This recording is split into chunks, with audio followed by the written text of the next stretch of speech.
Yuk, udah di sana. Udah nih tuh, udah tuh. Oh. Ayo mulai ayo. Kaniki tadi di dalam gimana Kaniki? Di dalam baik-baik aja, banyak ngobrolnya, ya. Ya santai lah. Banyakan ngobrolnya sih di dalam. Berapa pertanyaan Kak?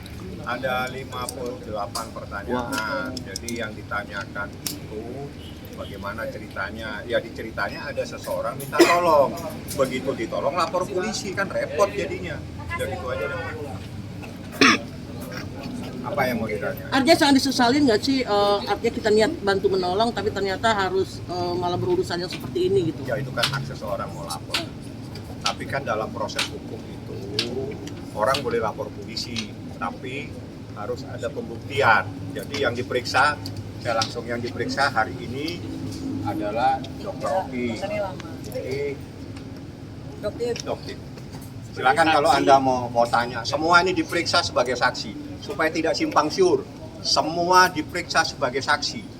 Tidak ada diperiksa selain sebagai saksi. Yang lain-lain silakan bertanya sesuai dengan persoalannya yang ingin ditanyakan. Ada Doktif, ada Niki, ada Dr. Oki. Silakan mau nanya apa? Ini sebagai laporan dari siapa dan atas kasus? Tanya penyidik laporan dari siapa. Yang jelas datang ada seseorang lapor, kewajiban kita hadir. Kita buktikan, ini loh percakapannya semua. Jadi tidak ada masalah, tapi kewajiban penyidik memanggil semua orang. Siapapun lapor pasti penyidik memanggil untuk dimintain keterangan. Ini adalah kewajiban mereka untuk memberikan keterangan bahwa apa yang dilaporkan itu tidak sesuai dengan bukti-bukti yang kita sampaikan seperti itu. Ini selama 12 jam satu-satu 50 pertanyaan masih kan? Tidak, beda-beda.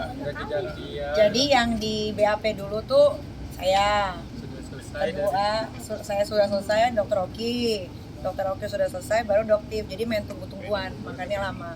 Kalau tadi udah duluan, siang udah pulang. Ada yang mau ditanya, ini ada Doktif mungkin yang lebih menjelaskan karena saya nggak paham masalah hal-hal terkait dengan Review.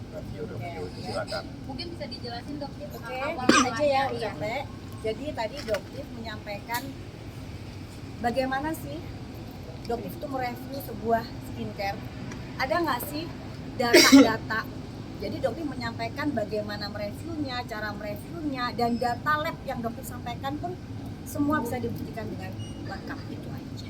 Tadi bawa barang bukti juga ya? Iya, semuanya ada. Semua dokumen-dokumennya semuanya lengkap ya. Jadi yang Doktif sampaikan itu semua berdasarkan data.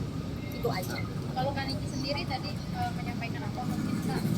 Tadi ya kalau ditanya dijawab ya, nyampein seputaran ini aja yang lagi viral-viral.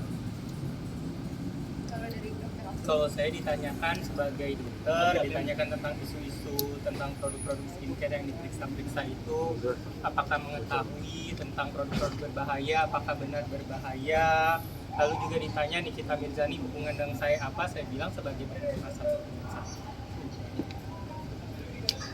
Bolak-balik aja pertanyaan muter, sama aja sebetulnya. Lagi bosan kan nungguin cuman begini apa ini doang. yang mau ditanya? Mungkin selanjutnya ada yang Ya kalau selanjutnya saya serahkan kepada penyidik. Yang jelas begini, di dalam setiap proses hukum itu adalah proses pembuktian. Jadi kita juga bisa buktikan adanya sebuah kejadian tersebut tidak seperti apa yang dilaporkan. Jauh sekali dengan bukti-bukti yang kita sampaikan. Tapi itu biarlah menjadi penilaian penyidik. Yang jelas kewajiban kami sebagai warga negara, sebagai orang yang dilaporkan datang, kita rame-rame datang, kita sampaikan seperti itu.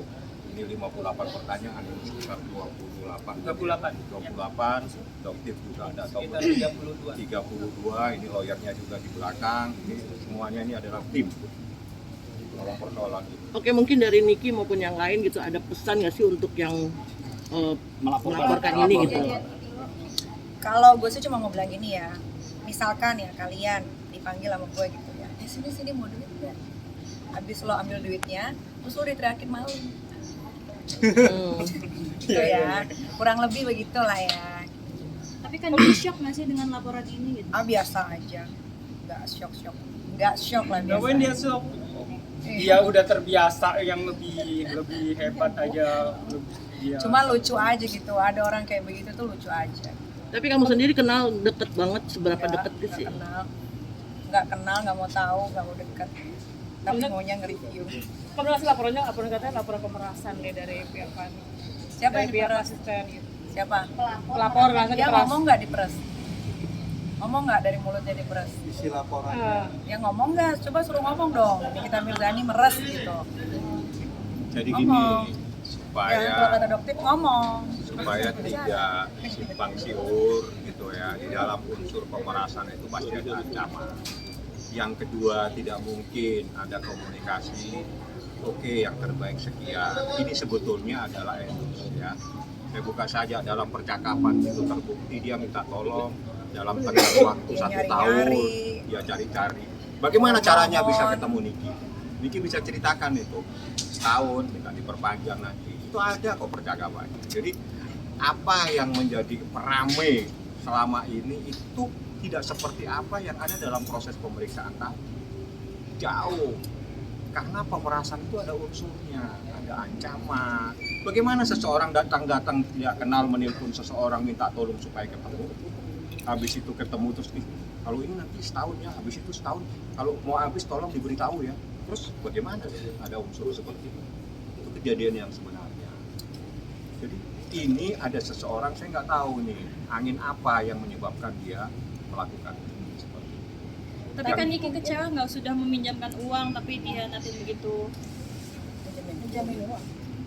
Maksudnya dengan adanya yang endorse kayak gini kecewa nggak sih Kak kalau ujung-ujungnya malah digigit balik gitu istilahnya? Ya ntar kalau digigit ya gigit lagi. Kak berarti kalau tidak terbukti bersalah di sini ada kelanjutan yang melaporkan? Ya gigit lah. Ya kan? Katanya digigit kan, ya kalau gitu gigit lagi. Tapi biarin proses ini berjalan, biar terang benderang, biar orang tuh belajar juga gitu kan, bahwasannya kalau ingin melaporkan itu ya laporannya harus yang jelas gitu kan. Jangan cuman karena diduga ada minta bantuan siapa, laporan yang harusnya tidak ada diada-adain. Ya, makanya biarin aja proses ini jalan, biar puas yang laporin ya kan. Kan sayang nanti udah keluar nominal laporannya nggak diterima kan sayang. Jadi harus diterima. Kalau nggak kebukti bakal lapor balik kan nih kasusnya nih.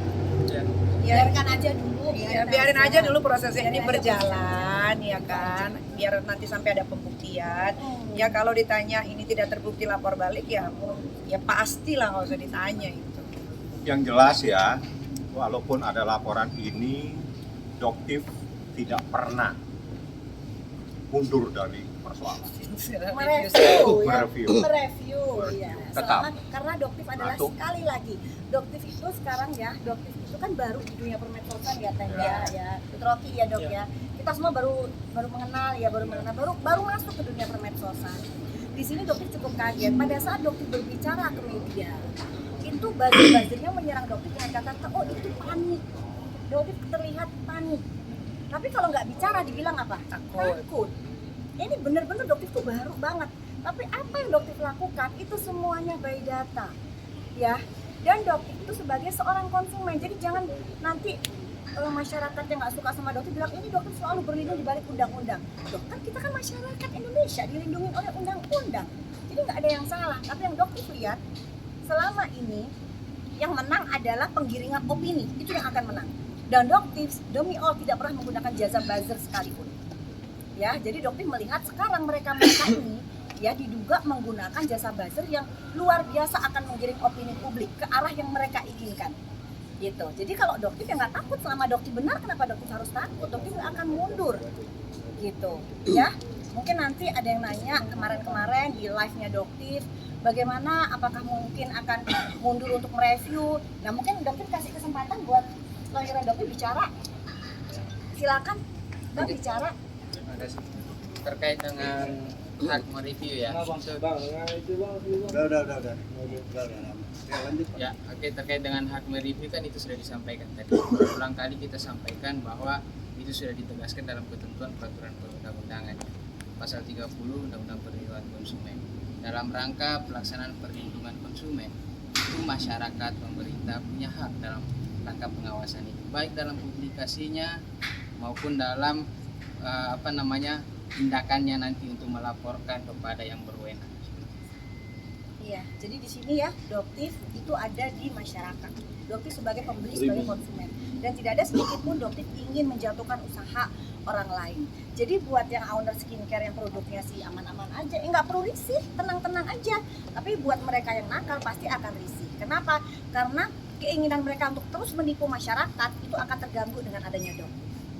Ya, oke? Ya, Oke. sudah. Kami terkait yang